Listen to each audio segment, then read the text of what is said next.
Hello children, welcome back to our channel Edu Boosters.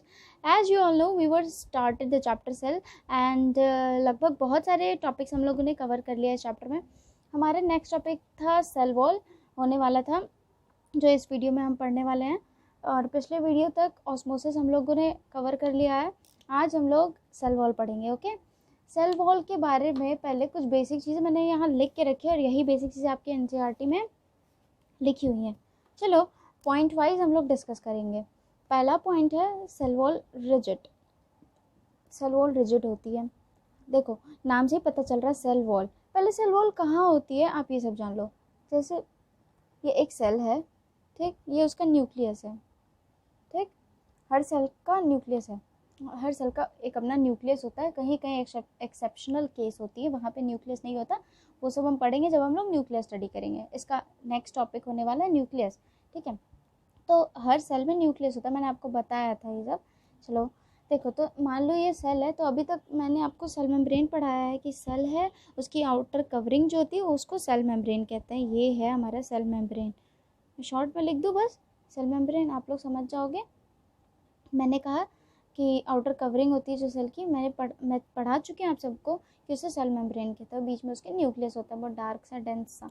अच्छा, अब cell wall क्या चीज़ आ गई. आप पूछो कि आपने तो यही बताया कि आउटर कवरिंग सेल मेम्ब्रेन होती है. देखो सेल के बाहर ऐसे सेल्स भी होते हैं जिनके बाहर सेल मेम्ब्रेन तो होती है, उसके भी बाहर एक कवरिंग होती है और वो बहुत स्ट्रॉन्ग, मोटी सी, बड़ी सी होती है.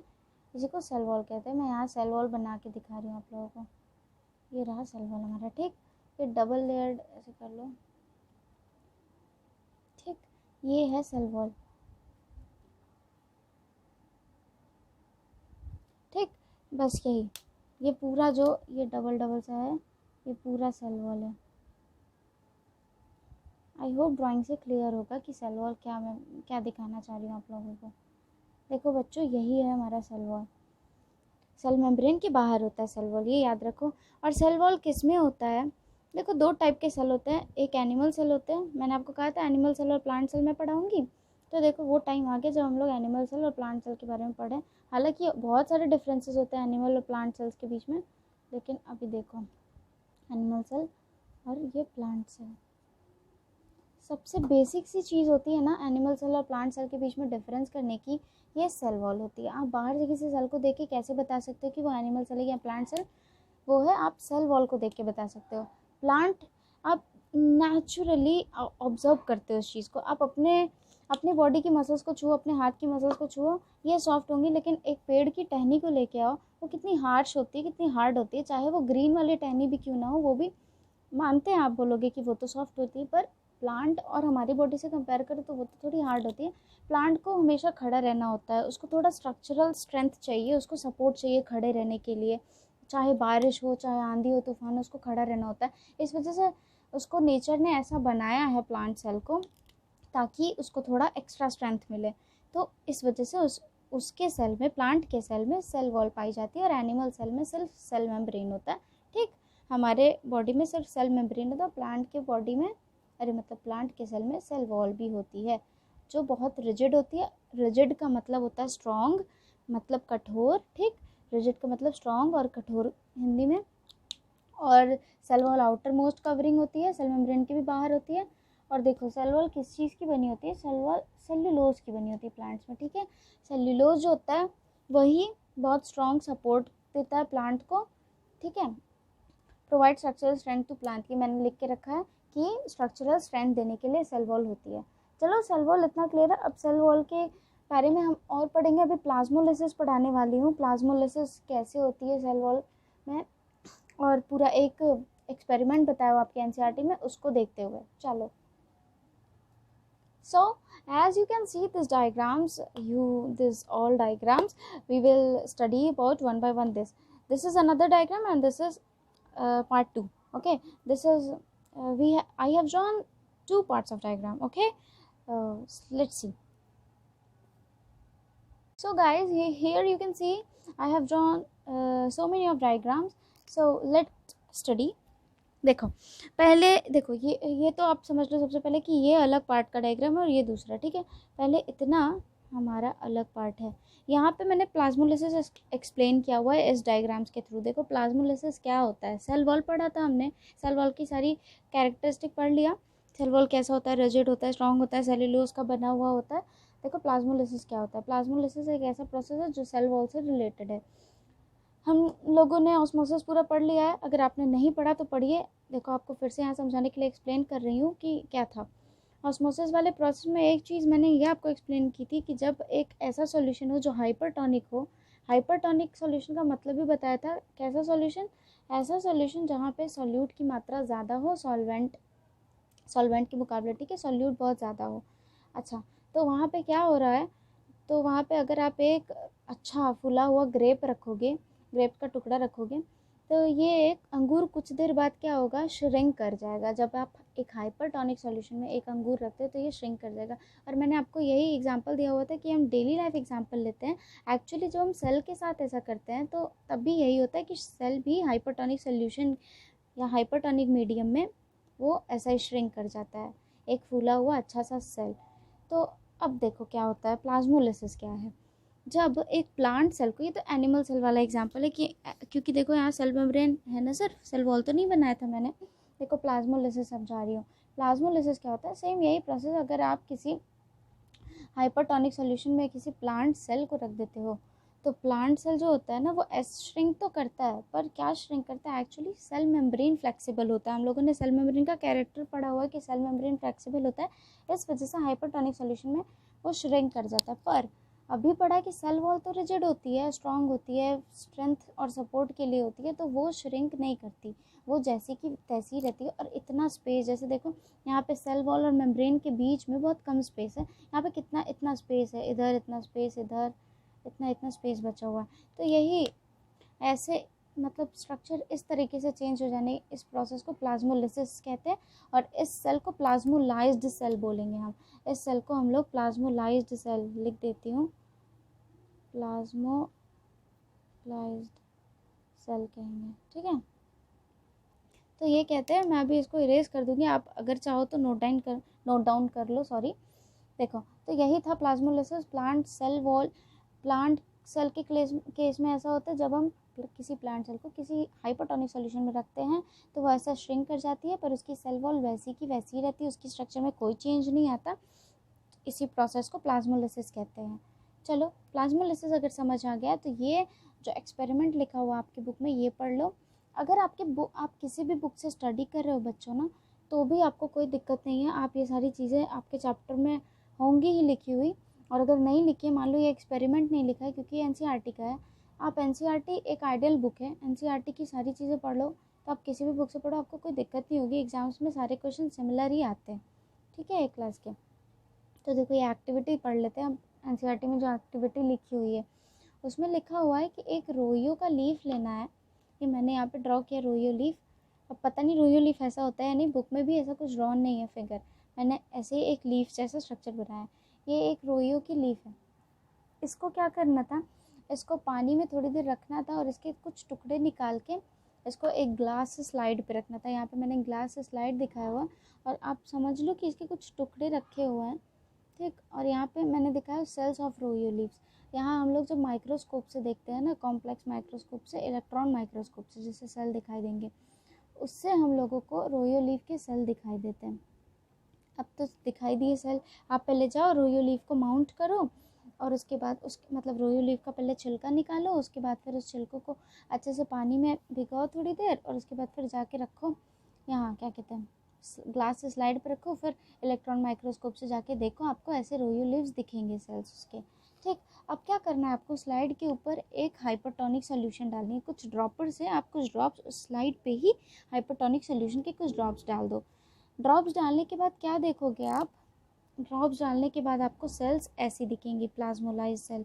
क्योंकि अभी मैंने आपको बताया कि किसी भी प्लांट सेल या एनिमल सेल को, अभी हम लोग प्लांट सेल पढ़ रहे हैं तो प्लांट सेल लेते हैं, किसी भी प्लांट सेल को अगर आप हाइपरटोनिक सोल्यूशन में डालते हो तो वो प्लाज्मोलाइज्ड हो जाता है, ऐसा हो जाता है, ठीक है। तो आपको सारे सेल्स की स्ट्रक्चर इस तरीके से प्लाज्मोलाइज्ड सेल दिखेंगी। अच्छा, तब ये हुआ इस एक्सपेरिमेंट के बाद। अब इस एक्सपेरिमेंट का दूसरा स्टेप क्या है, दूसरा स्टेप में हम ये करते हैं ना, अब देखो आपने एक बार ऐसे रोयो लीफ को देख लिया, माइक्रोस्कोप ने आप ऐसे भी देखा, मतलब पहले भी देखा रोयो लीफ को, उसके बाद फिर हाइपरटोनिक सॉल्यूशन में डालने के बाद जब प्लाज्मोलाइज्ड हो गया सेल तब भी आपने देख लिया, ऐसा देखिएगा, मैंने आपको बता दिया। तो दूसरे स्टेज में हम क्या करते हैं, रोयो लीफ लेते हैं, ठीक है, मैं 1 मिनट इसको रब कर रही हूँ, चलो रब हो गया। देखो अब पहले क्या करना है, इस वाले स्टेप में हमें रोयो लीफ लेना है, उसको बहुत गर्म पानी में, उबलते हुए पानी में, बॉइलिंग वाटर में बॉईल करते हुए छोड़ देना है।